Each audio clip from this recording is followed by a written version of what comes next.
Hi guys, I'm Jessica Bryson. Welcome back to my channel. Today we're gonna make our own homemade deodorant. Now we have a co-star, Miss Prim Prim. But back to the topic. So I haven't worn traditional deodorant in about 4 years, and the reason for that is very similar to most of our personal care products. Most of our personal care products are not as safe for us as we think that they are, and one of the reasons that traditional deodorant isn't as safe for us as we may think is because it has an ingredient called aluminum, and aluminum is used by a lot of companies because it's a very good antiperspirant, and what that means is it prevents you from sweating. Well, sweating is a good thing, and the reason why your body sweats is to get out toxins. But if you have an antiperspirant or aluminum in your armpit, that means that your body is not able to sweat out the toxins, and so those toxins stay in your body, and if they stay in your body, it can cause all kind of illnesses like Alzheimer's and lead to cancers, particularly breast cancer, for example, because those toxins are staying within some of your tissues under your armpit and close to your breast. So those are the reasons why I chose not to use traditional commercial deodorant. So I borrowed and remixed a recipe, a homemade deodorant recipe from someone on YouTube called Ashley's Green Life. That's the name of her channel. I believe her name is Ashley, of course. But her channel is Ashley's Green Life. And I really liked her recipe because her recipe is very simple. It's only 3 ingredients. It consists of arrowroot powder, coconut oil, and baking soda. And I sort of tweaked that and remixed that, and I actually also add in tea tree oil. So let's head over to the kitchen so that I can show you how I make my deodorant. All right, so this recipe calls for 3 main ingredients: coconut oil, baking soda, and arrowroot powder. Ashley, on Ashley's Green Life, she uses all 3 of those ingredients, but I also throw in a bonus ingredient, tea tree essential oil. I use tea tree essential oil simply because it's an antimicrobial and it helps stop bacteria from forming under your arms. That's what causes the smell, right? So I throw in tea tree essential oil in addition to the recipe that Ashley goes through on Ashley's Green Life, which I will link below. You can also substitute the arrowroot powder with cornstarch. I've never tried that, but that is an alternative. If you try this recipe and the arrowroot powder doesn't seem to sit well with you, you can try the cornstarch instead.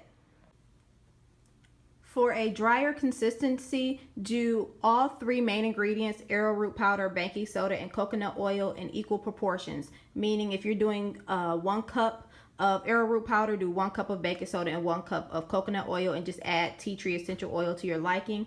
If you want more of a creamier base deodorant, I would do for example, equal parts arrowroot powder and baking soda, and then double the coconut oil. So if I did half a cup of arrowroot powder and half a cup of baking soda, I would do a full cup of coconut oil.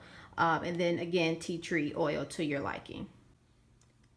Typically when I do this recipe, I use a full cup of equal parts, or I'll use half a cup of arrowroot, half a cup of baking soda, and a full cup of coconut oil. This makes quite a bit of product for me, and it lasts quite a while. I even have enough to give away to friends and family, which I typically do. So it's hard for me to say how long one batch will last, but it's good to say it lasts a pretty long time. So this is also a very economical way of having deodorant.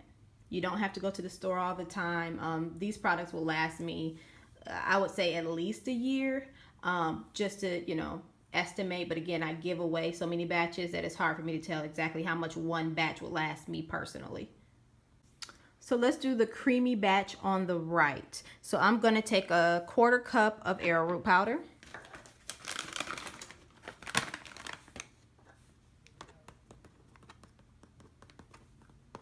And this stuff is messy, so it's like flour, so you got to be careful with that. 1/4 cup.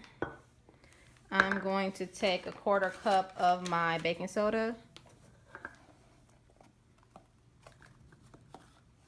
And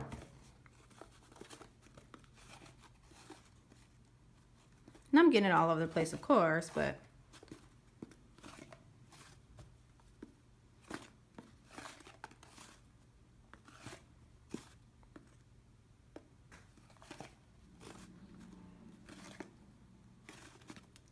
that's about a 1/4 cup.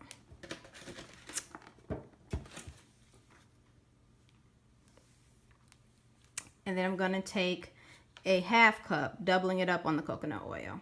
A full half cup of coconut oil. Now to the fun part, let's mix.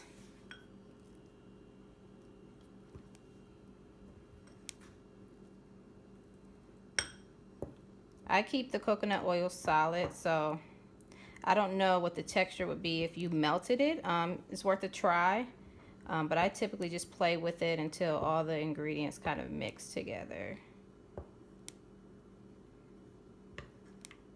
All right, once you get it to a frosting consistency, and not that whipped frosting, I mean the back in the day frosting that used to clog your arteries. Once you get it to that kind of consistency, you're done mixing. All right, I added about 5 more tea tree essential oil drops to this one for a total of about 20 tea tree essential oil drops. Now let's get to making our drier batch. 1/4 cup of arrowroot powder.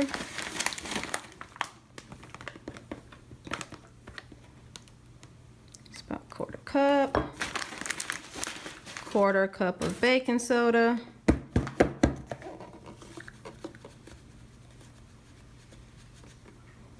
It's 1/4 cup. And then I'm gonna do a 1/4 cup of the coconut oil. 1/4 cup of coconut oil. And let's stir it in. Once again, oh, actually, what I could do before stirring it is just add my essential oil now. I'm gonna add 20 drops.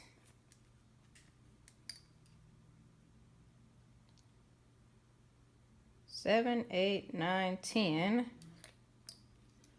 11, 12, 13, 14, 15, 16, 17, 18, 19. Give me one more drop. 20. All right, we're gonna use the back of our spoons to stir. It makes it easier. The drier consistency batches can be harder to stir. You kind of have to work with it a little bit more, pressing it on the sides, etc. To get it all together.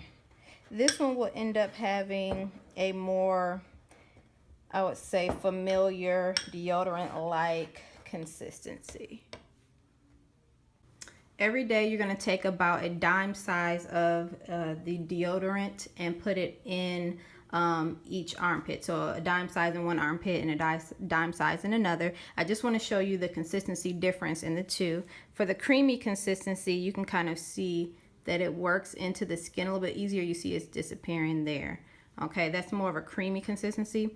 For the drier one, it's kind of harder to work in. You see that you have to kind of work with it a little bit more. So it's up to you whether you like the creamy consistency or the drier one that you kind of have to work with a little bit more to get into your skin. But ultimately, you're going to work this into your armpits. You know, let it dry, and this will be your deodorant.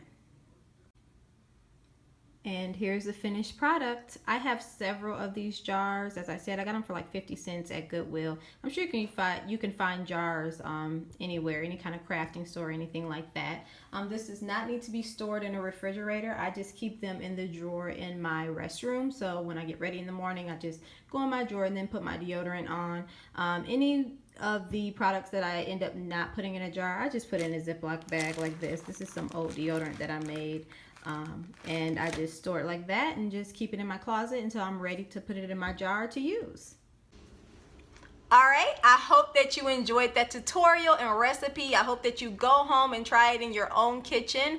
As I said, I've been using this recipe for about 4 years and I really enjoy it. I have no plans on going back. Some concerns that you may have is, well, you know, will I be funky and all those sorts of things? You won't be. As I said, I've been using it and I do not smell. Okay, you know, and cleanliness and hygiene is very important to me. So this deodorant does in fact do what it's supposed to do. It may take your body a little bit of time to adjust to it, simply because going from aluminum deodorants to something that doesn't have aluminum in it may take your body a little bit of time to adjust with that. So give your body time to get used to it before you just kind of chuck it out the window as, oh, it didn't work. Okay, so again, I recommend this. I hope that you try it out. I hope this video was a blessing to you, and as always, like, comment, subscribe, and share. You want to subscribe, click that red subscribe button below so that you always receive alerts when I have new videos posted. As always, take care, love.